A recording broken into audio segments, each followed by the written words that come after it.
Do you guys now see what I mean? These women are not going to submit to you, sir.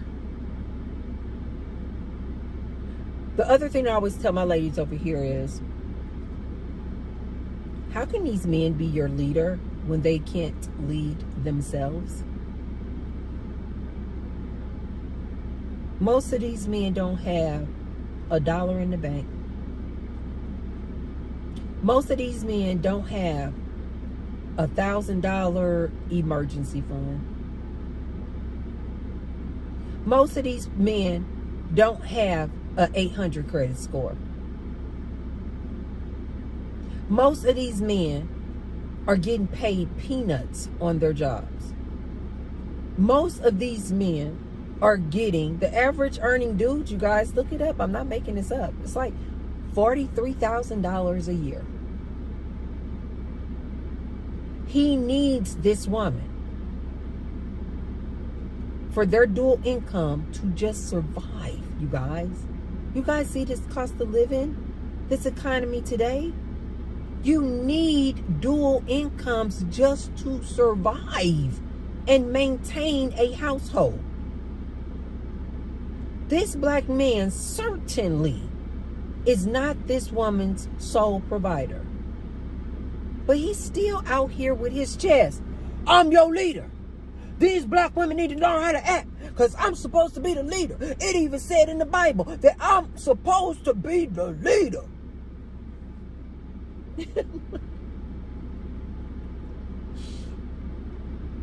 And black women are like, lead what, sir? Lead who? Lead who? Not only that, you guys, not only are these black men unable to lead financially,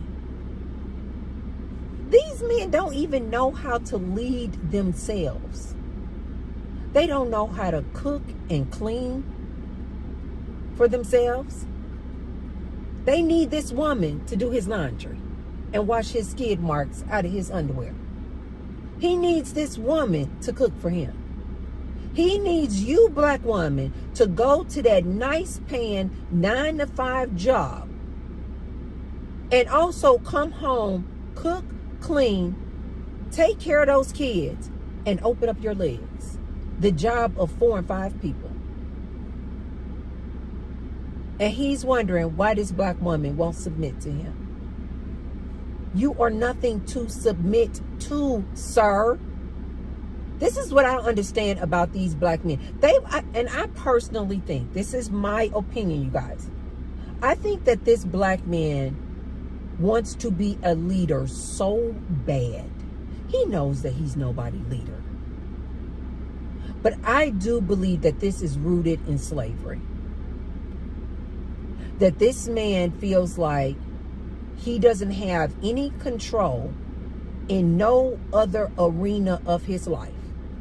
He's not the boss at the job. He's not the CEO at the company.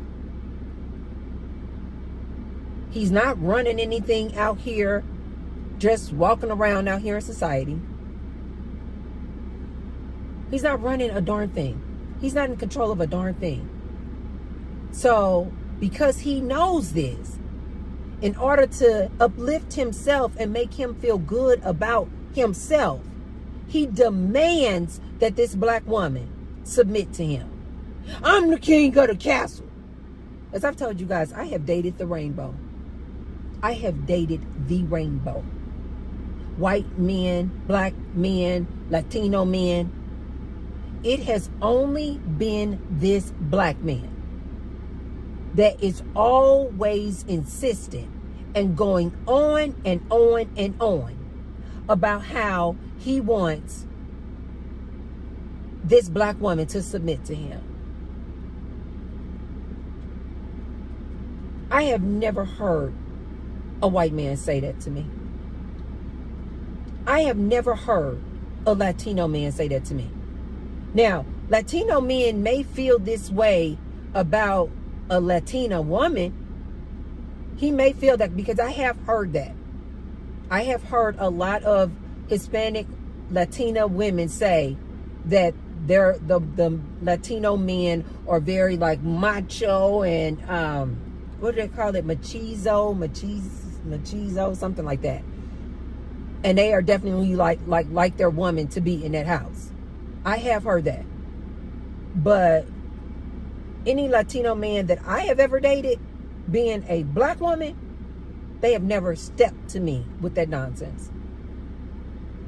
And if they even try to come close to trying to tell me what to do, they get checked quick. I'm not the one. I am not the one. You don't tell T-Bird what to do. Not never. But I have only found this to be so very pronounced in the black community, where this black man demands that his black woman call him a leader, call him the king. I'm the king.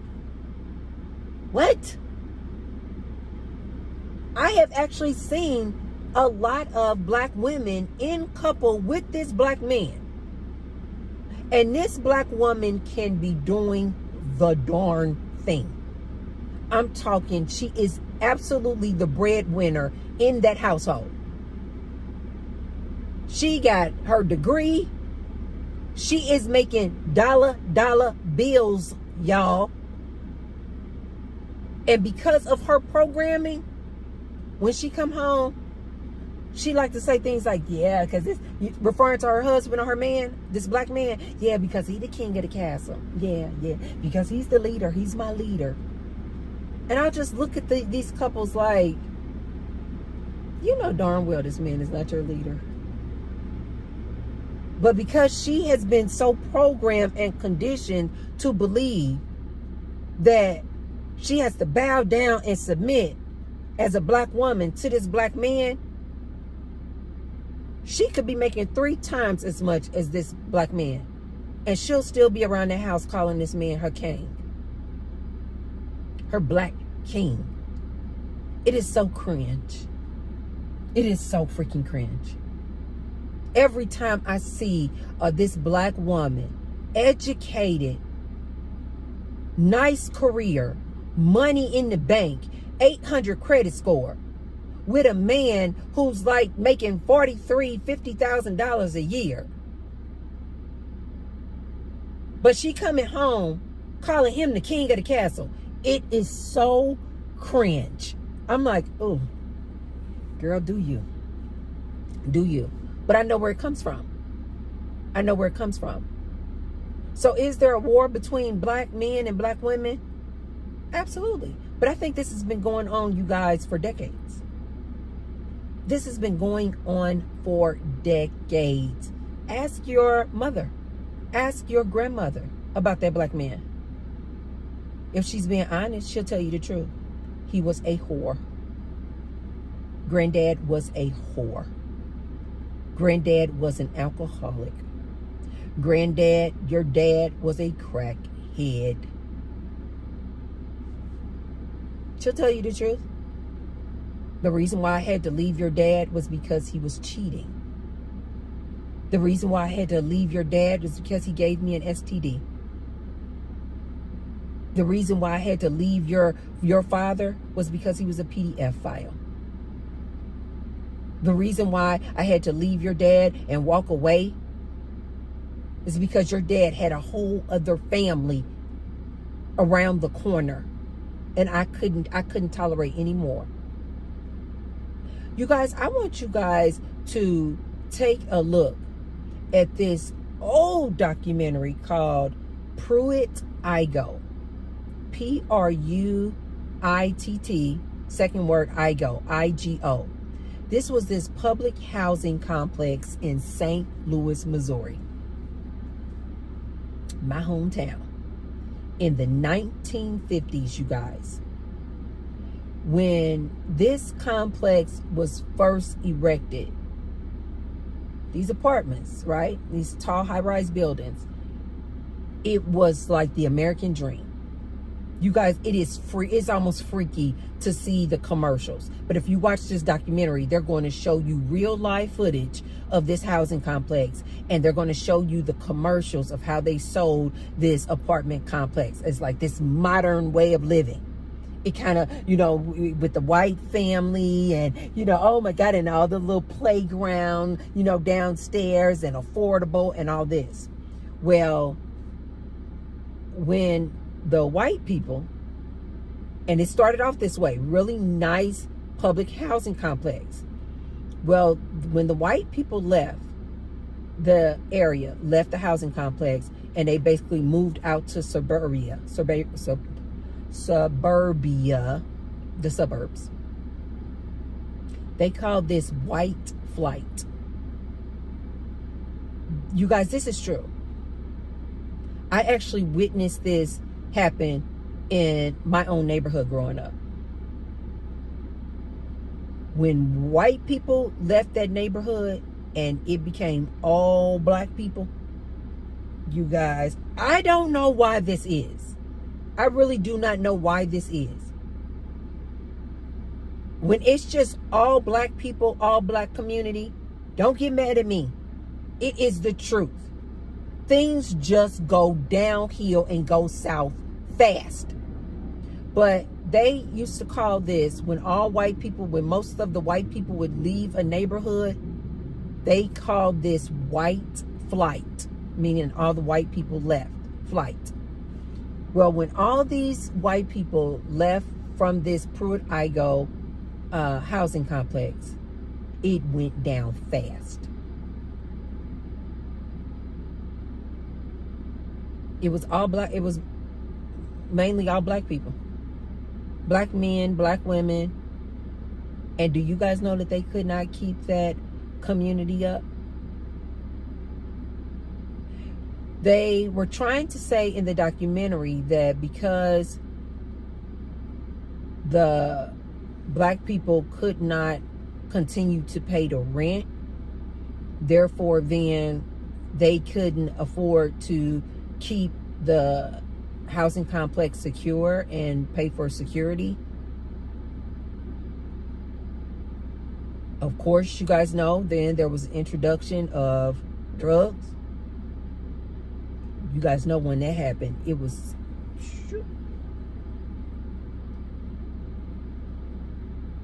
once there was no security. Again, I have to remind you, this is all black people. Once there was no security for this black community in this housing complex, and once they introduced drugs to these people, you guys, this documentary, if I had to say, this documentary is probably in my top 5. This was absolutely crazy how this happened.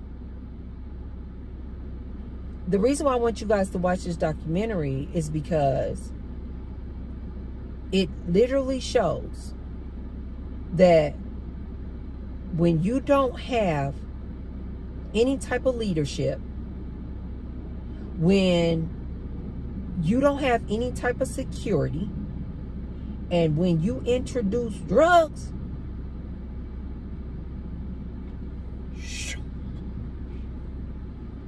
so oftentimes these black men would also say, these black women out here, talk about they're divesting and they're dating out. Like they want to blame the downfall and the demise of the black community. They always want to blame it on this black woman. Take a look at this documentary, Pruitt-Igoe. Who are you going to blame it on? Who are you going to blame it on? You don't have the white man to blame it on because the white people left. Oftentimes you'll hear these black men, oh, it's the white man's fault because the white man did this and the white man did that and the white man holding us back. You guys, these people had these nice apartments. The white people actually left them, which you would think would have been a great thing. It's now predominantly all black community. You would have thought this would have been a good thing. You would have thought that they would have, did the upkeep. As soon as they saw that, a lot of trash was being left behind, things like that.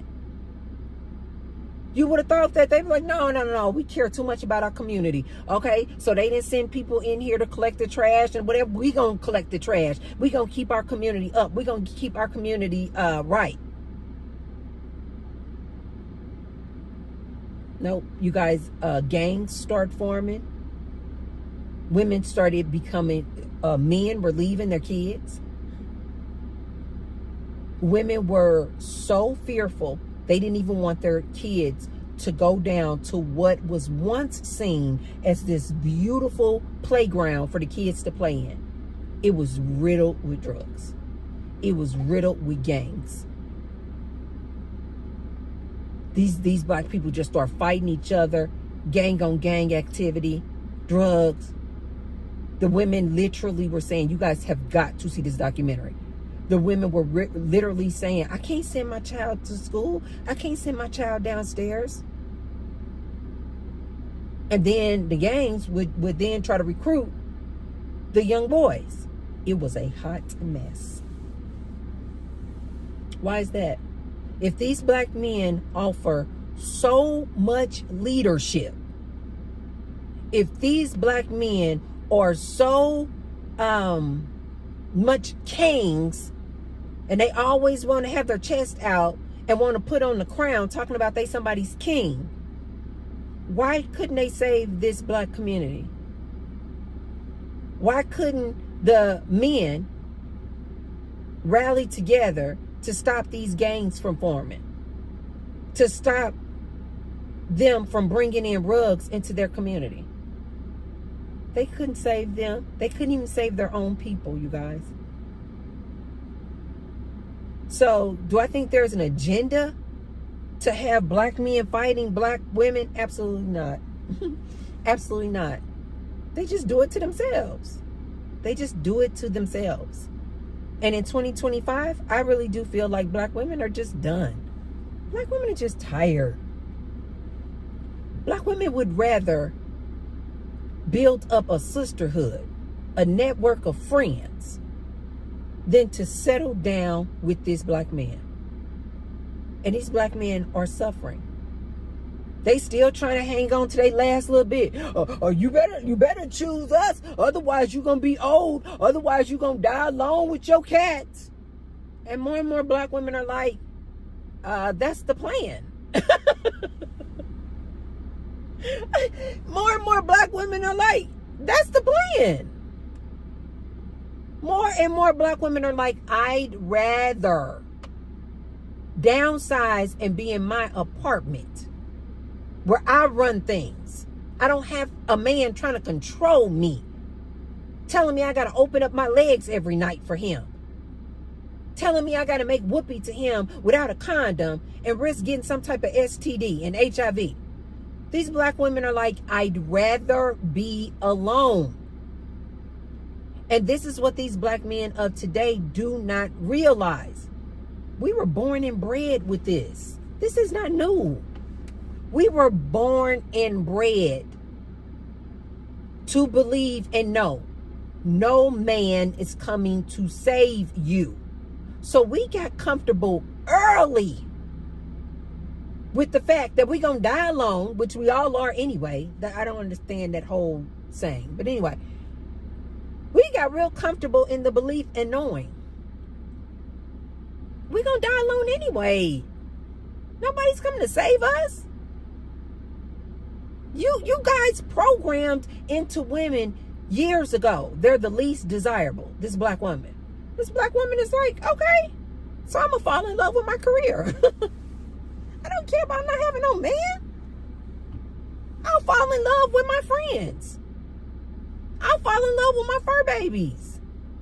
And these men are now starting to, these black men now, with the rest of these other men, they're starting to see these black women don't want to be with you.